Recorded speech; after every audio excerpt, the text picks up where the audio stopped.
Bertie! Bertie, it's Pam! Darling, she isn't here. Jerry, she is. I know she is, and we have to get in there. Something's happened to her. Mr. and Mrs. North, starring Richard Denning and Barbara Britton. Listen as Pam and Jerry solve the mystery Die Hard.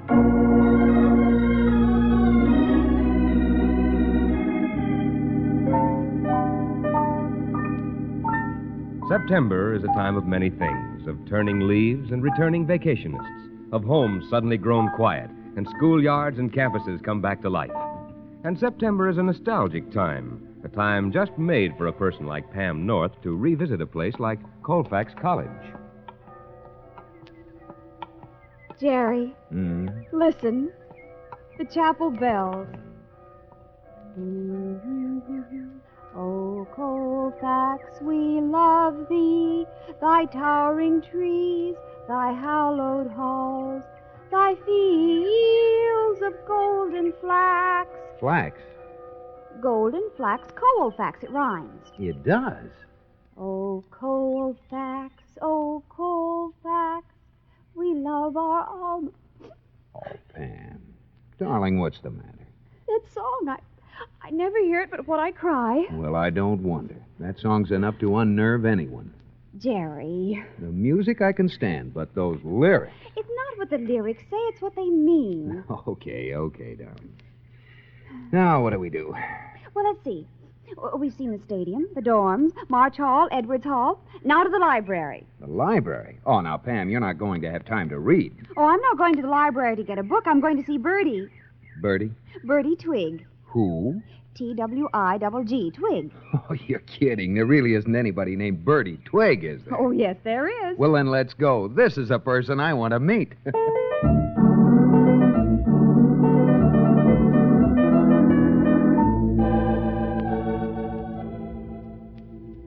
No, Nancy. No, dear. I'm sorry. But jeepers, Miss Twigg. Very sorry, but a rule is a rule. After all, that's why rules are made. Yes, but... Adult books are for adults. Children's books are for children. That's the rule, dear. But I'm not a child. I'm 13. 13. Yes, I know, but, well, a book like this, oh, my. Why, I haven't read this even at my age.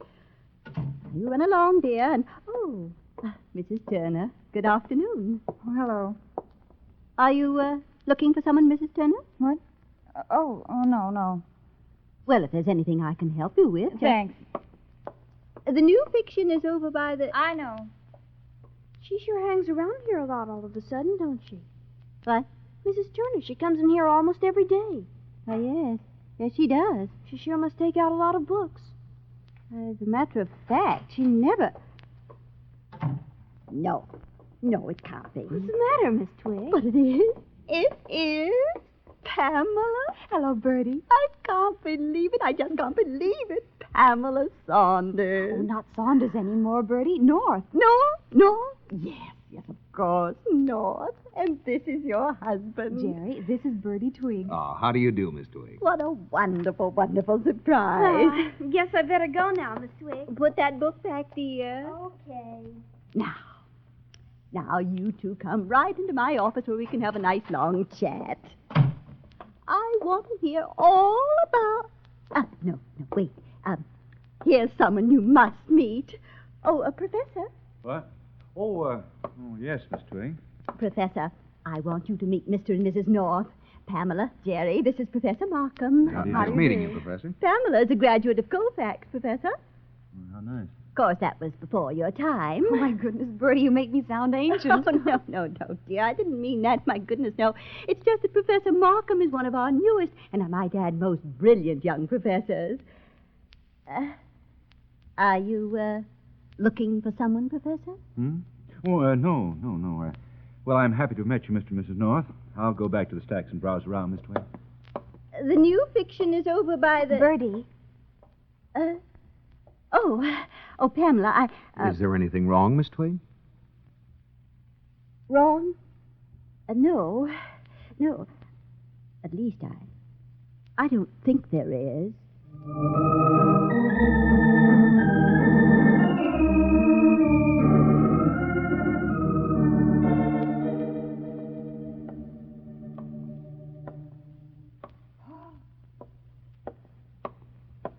You're a little late, aren't you, Paul? You said 3 o'clock. I'm talking about last night.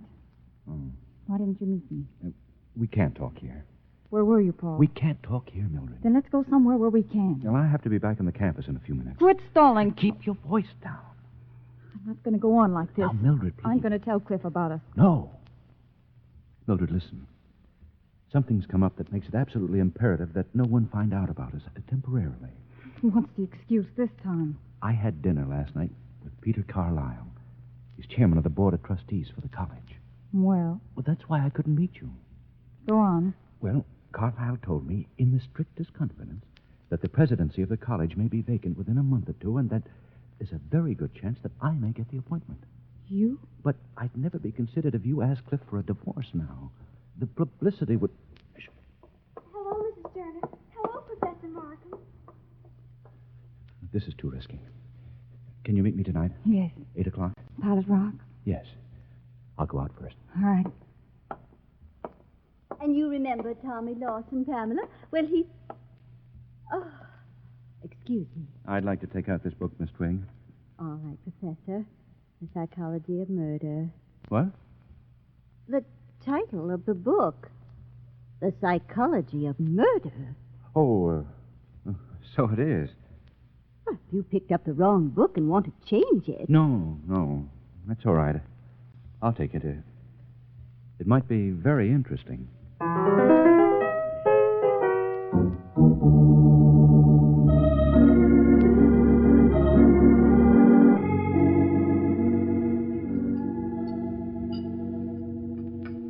Did you really like Bertie, Jerry? Yes, she's a bit fluttery, but nice. Oh, What's the matter? this food. It isn't very good, is it? Oh, there must be a better restaurant in town than this. Oh, there is. Several. Well, why did you want to come here?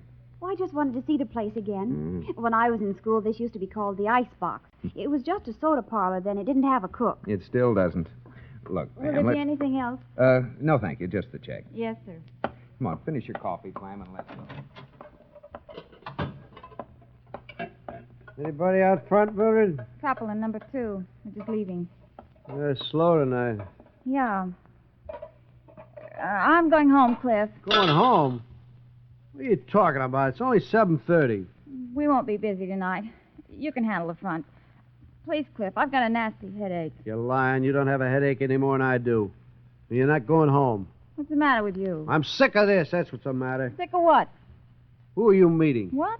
You heard me. No, for crying out loud. Stop lying. Stop yelling. Those people out front can hear. Let him. Answer. Let go. Who have you been meeting? Who is he? No one. Now let go of me. Let go. Hey, you come back here. Mildred, I'm leaving. I'm through. I'll find you. I'll find you, you hear? And when I do, I'll kill you. I'll kill you. Golly, Jerry. Come on, darling. Let's just leave some money and get out of here.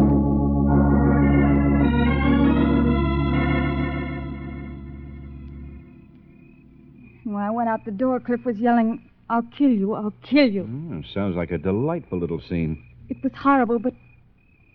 Well, I'm glad it happened. Oh?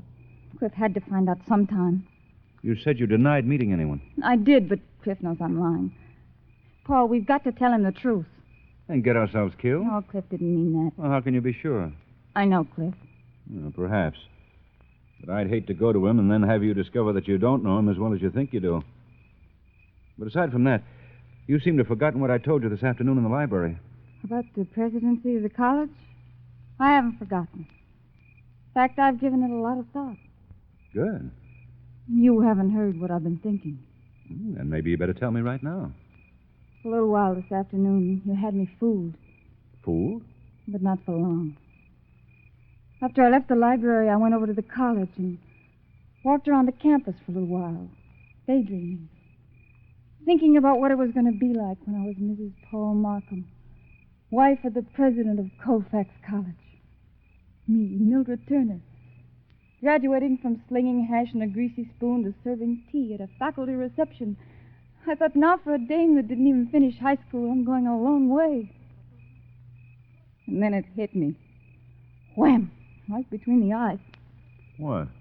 That people don't travel that far that fast. Not people like me. And you know it. Well, And you knew it this afternoon in the library. It was just another stall, another excuse. Like all the other stalls and excuses. Mildred. But this was the last one. What are you going to do? Divorce Cliff and marry you. Okay, so I won't be the wife of a college president.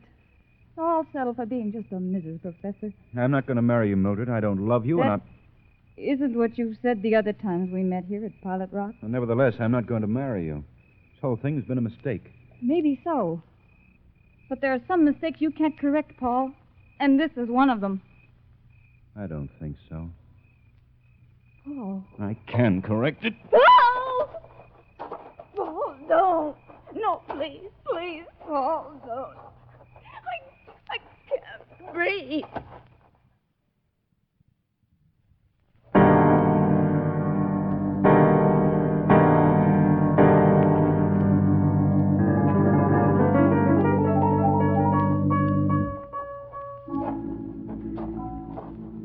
Here we are. Gollies, I'd almost forgotten how beautiful it was up here. Oh, I gotta sit down, Pam. Oh, doesn't Pilot Rock have a lovely view? Yeah, so do picture postcards. And you can get them in a drugstore. Oh, you. Complain. I warned you when we planned this weekend that I was going to do all the things I did when I was in college. Yeah, well, you certainly are. Thank heavens you weren't on the football team. Oh, come on, you old grouch. Oh, where now? Down the road. Road? Well, how did anyone get a road up here? With parachutes? Well, it's not very steep on the other side. Oh. Pam. Yes? Pam, dear. No, I won't ask that question. What question? Well, why, if there's a road, we didn't drive up instead of climb? Oh. See, here's the road. Yeah, and a very good road. Uh-huh. Jerry, what's that down there in the grass? Hmm? Where? Well, there, it looks like a book. Oh, let's see. Well, that's what it is. Yeah, The Psychology of Murder.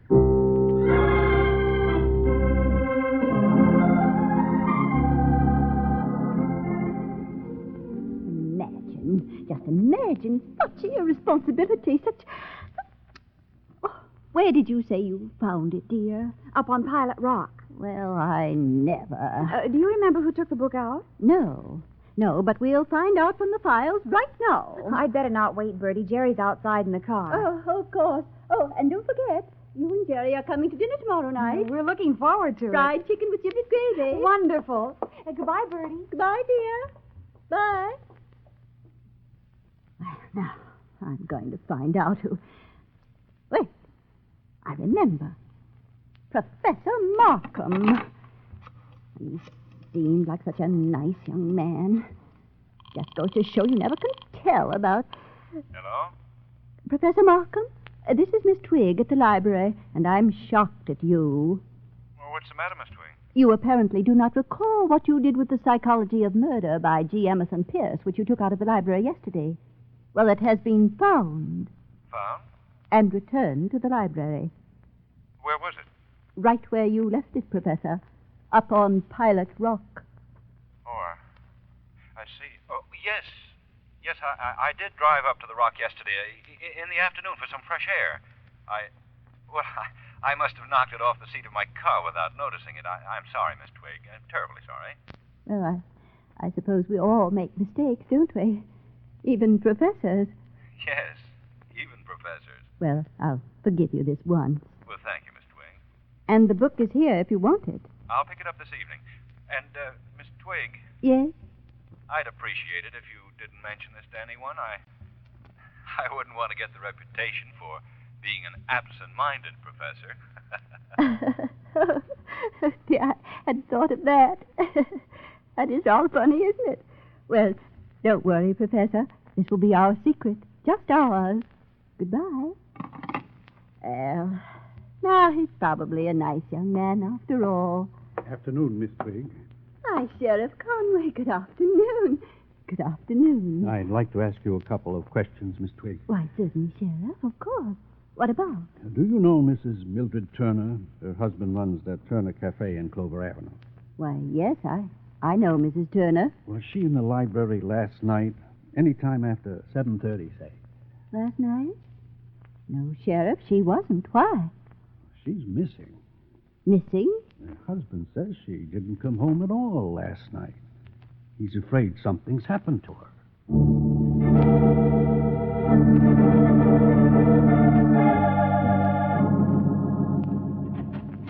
Hi, Sheriff. Hello, Dan. Find out anything? Nothing. Been all over town, everywhere. Even to the library. No one saw her. Mr. Turner go home? A few minutes ago. But there's a Mr. and Mrs. North waiting for you in your office. What do they want? Didn't say. Well, you better go out and have your dinner, Dan. Okay. You folks want to see me? Sheriff Conway? Yeah. We're Mr. and Mrs. North. We heard over at the hotel that a Mrs. Turner, the wife of the man who owns the Turner Cafe, is missing. Do you know anything about Mrs. Turner? Well, nothing that you may not already know, but we thought we'd better tell you anyway. You see, we had dinner at the Turner Cafe last night, and we overheard Mr. and Mrs. Turner having a pretty heated argument. What about? Well, from what we heard, it sounded like Mr. Turner was accusing his wife of meeting some man. And Mrs. Turner finally went storming out with Turner yelling that he'd kill her. What time was this? About 7:30. Well, I wouldn't take it too seriously. Oh, I'll ask Turner about it, of course, but now that I know about this fight, I figure Mrs. Turner just went off somewhere in a huff. Turner will probably be hearing from her in a day. Oh, excuse me. Conway speaking. Yes, Phil. What? Where? Yeah. Okay, I'm on my way. Well, looks like I was wrong. Wrong? About what? About not taking Mr. Turner's threat seriously. She's dead. Murdered? Yeah. Bill Bates found her body lying in the underbrush up on Pilot Rock. She was strangled to death.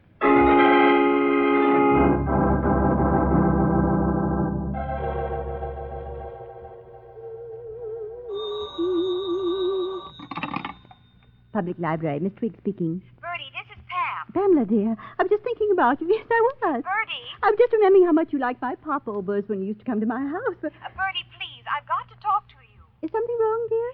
Have you heard about Mrs. Turner, Bertie? Mrs. Turner? As a matter of fact, I have, yes. Sheriff Conway came into the library this afternoon and... Bertie, she's dead. She was murdered. Murdered? But that's impossible. Why, just yesterday she... Murdered? Oh, my... Bertie, listen. The book that Jerry and I found and returned to the library. Yes? Well, it may be a clue to who murdered Mildred Turner. What? Well, Jerry and I aren't sure. We haven't even told Sheriff Conway about the book yet, but... No, dear, you're wrong. Why, it's unthinkable. Bertie, will you please... Bertie! Good evening, Miss Twig. Bertie! Good evening, Professor. Bertie! Pamela, dear, I'll have to call you back. But, Goodbye, dear. I came to pick up the book, Miss Twig. Book? Oh, yes, book. Now, let's see. Where did I... Oh, here we are. Oh, thank you. And again, my apologies. Oh, that's perfectly all right, Professor. Oh, my goodness, look at the time. 8 o'clock. Closing time? Yes. Well, I won't detain you since I seem to be the only one here. Good night, Miss Twig. Good night, Professor. Oh, Miss Twig, about the book being lost. It's still our secret, isn't it? Oh, indeed, yes. Yes, indeed. Oh, my, yes. Miss Twig. Hi, Professor. Oh, jeepers, Miss Twig, have you heard about Mrs. Turner? That's it, dear. She's been murdered. Honest, she was strangled to death. Strangled. They just found her just a little while ago up on Pilot Rock. Nancy. She was under some bushes, absolutely dead, with her eyes wide open and her tongue... Nancy. And Mr. Turner's been arrested, and... Oh, isn't that exciting? Jeepers, I better go home and tell Dad and Mom before someone else does. Bye, Miss Twig. Nancy. Bye, Professor. You know, don't you? No. The book and Mrs. Turner, both found on Pilot Rock. That's why you're so nervous. I don't know what you... Give me your keys. What are you going to do? I'm going to close up for you. Give them to me. Oh. Thank you. Now it's... Don't touch that phone. Let it ring.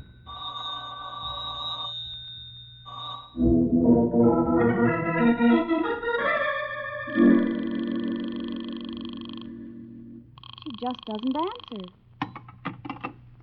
Jerry, there's something wrong. Now, Pam. There you is. I know there is. Just because she doesn't answer the telephone? But she answered it a couple of minutes before. All right. So in a couple of minutes, she closed the library and left. What time is it? 8:05. No. No what, Pam? No, Bertie hasn't closed the library and left. The library closes at 8, but Bertie never leaves before 8:30. Oh, Pam, It's true I worked in that library for 2 years, Jerry, I know. Darling, we've got to get down there and find out what's wrong.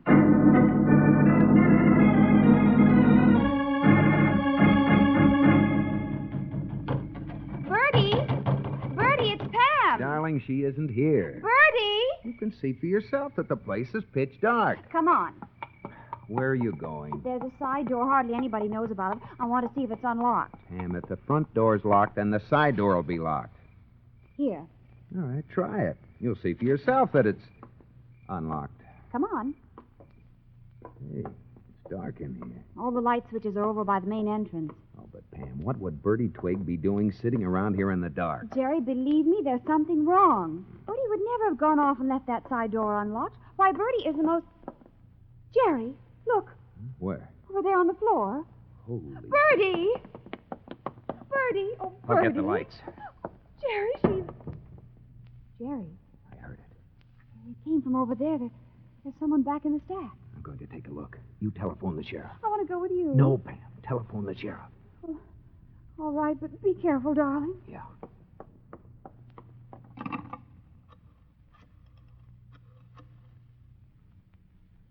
Hello? Sheriff Conway? Sheriff, this is Mrs. North. I'm calling from... Jerry! Jerry! I'm all right, Pam. Well, what happened? Somebody jumped me. A man. Didn't you see him? No. You would have if he'd gone out the side door. Then he must still be in here. Unless he got out a window. There aren't any, not on the first floor, except small ones up above the stack. Now, let's get some lights turned on. Here are the switches. Okay, now let's close the side door and he won't be able to... Jerry! What?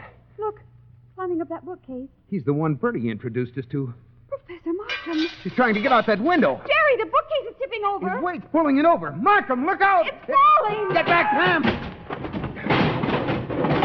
Come on, Pam. Pinned under the bookcase. And we'll never be able to move it. A steel case like that must weigh a ton. Markham! Jerry! Oh, there's no hurry about getting him out. He's dead. What was that? I don't know. It sounded like... Bertie! Bertie! Oh, Jerry. Darling, she's alive. She's all right.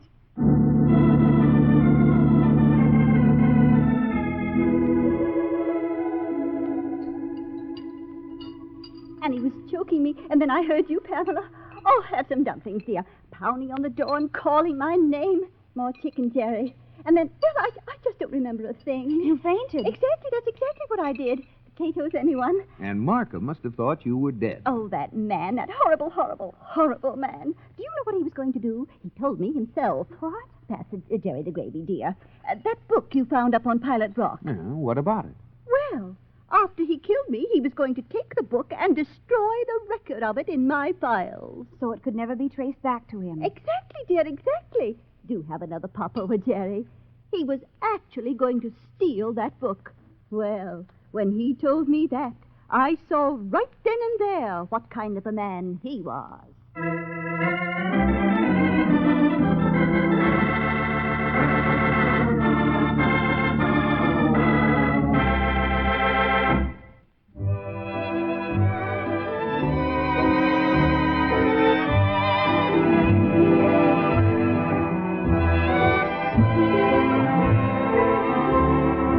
The adventures of Mr. and Mrs. North are brought to you through the facilities of the United States Armed Forces Radio Service.